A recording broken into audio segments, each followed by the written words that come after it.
فوج اور حکومت میں کوئی مسئلہ نہیں ہے۔ موجودہ حکومت شفاف ترین ہے۔ حکومتی شفافیت کے باعث فوج اور حکومت میں کبھی کوئی مسئلہ نہیں ہوا۔ سابق حکومتیں کرپشن کرتی تھیں جن کی ملٹری ایجنسیوں کو خبر ہوتی تھی۔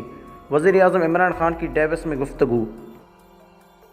عالمی اقتصادی فورم کے موقع پر CNBC کے ہیڈلے گیمپل کو دیے گئے ایک انٹرویو میں وزیر اعظم نے کہا کہ اگر امریکہ اور ایران کے درمیان جنگ ہوئی تو یہ تباہ کن ہوگی۔ یقین کریں کہ ایران کا تنازع افغانستان کے مقابلے میں انتہائی مشکل ہوگا۔ وزیر اعظم نے امریکہ کی جانب سے مذاکرات کے لیے آمدگی کو ذمہ دارانہ قرار دیتے ہوئے کہا ہے کہ 19 سال گزرنے کے باوجود افغانستان کا تنازع حل نہ ہو سکا اور فریقین امن مذاکرات جاری رکھنے اور فائر بندی کے لیے کوشاں ہیں۔ انہوں نے کہا ہے کہ افغانستان میں اب بھی لوگ مر رہے ہیں، $1 خرب سے زیادہ خرچے ہو چکے ہیں، تو کیا امریکہ مزید کسی تصادم کا متحمل ہو سکتا ہے؟ وزیر اعظم نے کہا ہے کہ لوگوں کو فوجی حل پر انحصار نہیں کرنا چاہیے۔ آپ ایک مسئلے کو حل کرنے کے لیے فوج استعمال کریں گے تو 5 دیگر مسائل جنم لیں گے۔ انہوں نے کہا ہے کہ اس وقت ایران کے ساتھ جنگ ترقی پذیر ممالک کے لیے تباہ کن ہوگی۔ تیل کی قیمتیں تیزی سے بڑھیں گی اور ہمارے جیسے ملک جو اپنے بجٹ متوازن بنانے کے لیے کوشاں ہیں، ان کے لیے مسائل بڑھیں گے اور غربت میں اضافہ ہوگا۔ وزیر اعظم عمران خان نے کہا ہے کہ جو لوگ قتل و غارت اور جنگ کے ذریعے مسائل حل کرنے کی کوشش کرتے ہیں وہ دنیا میں ہمیشہ تشدد کی وجہ بنتے ہیں۔ وزیر اعظم نے کشمیر کے مسئلے کو اجاگر کرتے ہوئے کہا ہے کہ بھارت ہند توا کے مختص نظریے کے زیر تسلط ہے جو ہندو بالادستی کا حامل ہے۔ ایسے میں وہ کچھ نہیں کہہ سکتے کہ مسئلے کا کیا حل نکل سکتا ہے۔ انہوں نے کہا ہے کہ بھارت نے آئینی ترمیم کے ذریعے مقبوضہ جموں کشمیر میں آبادی کے تناسب اور خطے کی متنازع حیثیت کو تبدیل کر کے 80 لاکھ لوگوں کو معاشرے میں رکھنے کے علاوہ بھارت کے اندر بھی مسلمانوں کے خلاف نسلی تعصب پر مبنی قانون نافذ کیا ہے۔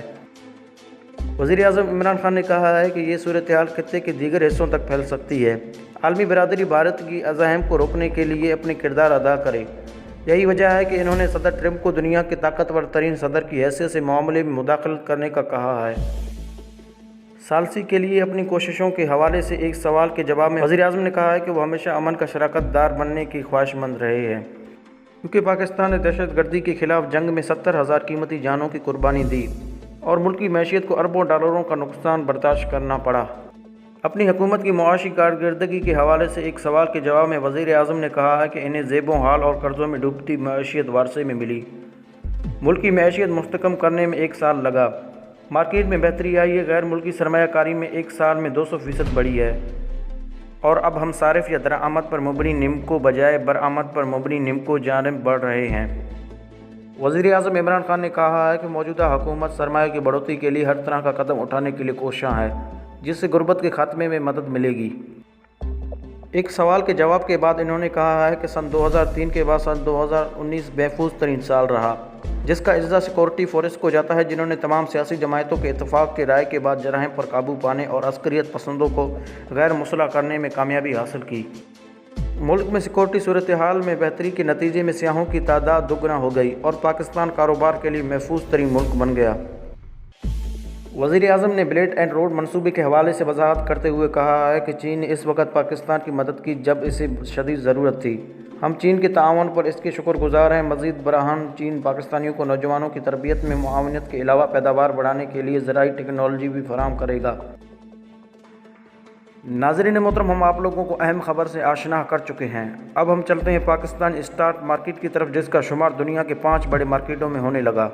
حکومت کی محتاط معاشی پالیسیوں کی وجہ سے پاکستان کی اسٹاک مارکیٹ تیزی سے ترقی کر رہی ہے۔